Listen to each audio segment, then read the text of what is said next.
Արա կապանելի իրար արա։ Հիշում եք մեր մանկության կարմիր խնձորները,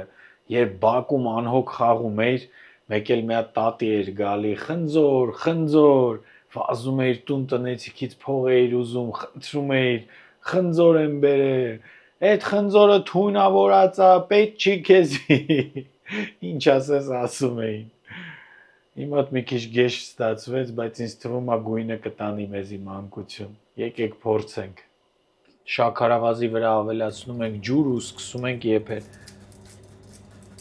Հենց սկսում է եռալ, ավելացնում ենք լիմոնի հյութ ու եփում ենք 15-ից 20 րոպե։ Երբ շաքարավազը դառնում է շագանակագույն, հանում ենք կրակից ու ավելացնում ենք կարմիր ներկա նյութը։ Պատրաստում ենք մեր խնձորները, լավ լվանում ենք ու չորացնում ենք։